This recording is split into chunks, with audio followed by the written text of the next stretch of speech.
Hello, future freedivers, and welcome to the Total Beginner Freedive podcast, brought to you by Octopus Freediving that make some of the best freediving accessories on the planet. This is episode 6, where we answer one of the most frequently asked questions in freediving, and that is, can one apply the Wim Hof breathing technique to freediving? Jingle please. 20 years stuck in the office, and now he's traveling the world.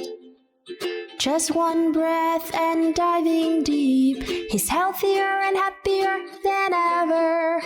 Freedive nomad, he's found what he wants to do. A freediving podcast for total beginners like you. Freedive nomad, the peace into the deep blue. Make the dream come true, you can do this too. Hello, my name is Ray, the Freedive Nomad and the host of this show. So in case you don't know who Wim Hof is, he is a Dutch extreme athlete whose most famous feats involve his ability to withstand the extreme cold.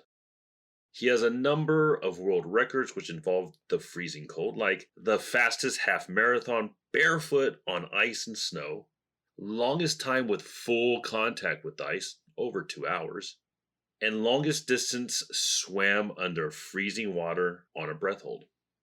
He markets a very popular program called the Wim Hof Method, which has 3 pillars: breathing, cold therapy, and meditation, which is supposed to have a number of mental and physical benefits, and he has gained a huge following worldwide with this program.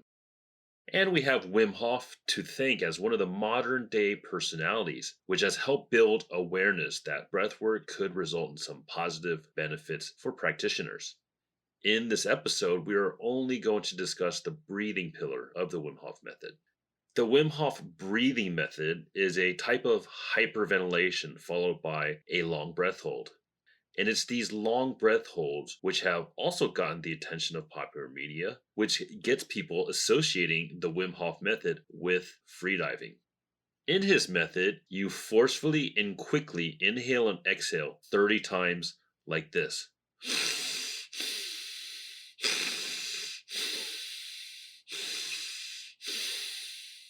And then you hold your breath until you feel the urge to breathe. Then you repeat that cycle about 3 to 4 times. This hyperventilation allows the practitioner to easily hold their breath for minutes at a time without the urge to breathe. Why is this?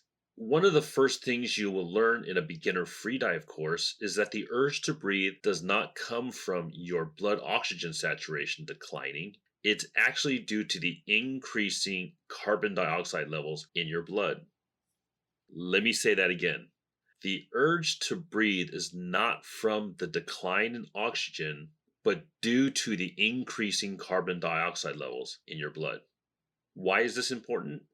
When you hyperventilate, you are expelling more CO2 than you are producing, and thus your CO2 levels are dramatically lower than homeostasis, while getting a very negligible increase in oxygen saturation.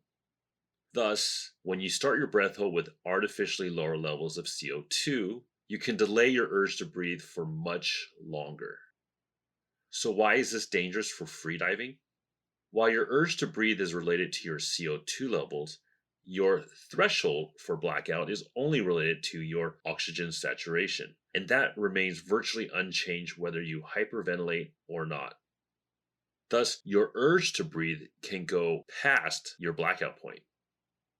Hyperventilating gives you a very false sense of safety where you can basically feel no discomfort or urge to breathe before you black out, which is very dangerous for obvious reasons. I've read a few Wim Hof practitioners' deaths have been classified as drownings, and it's been suspected they blacked out from doing breath holds in water alone. And remember what the first rule of freediving is? Never dive alone. Thus, this is why Wim Hof breathing method has no place when freediving.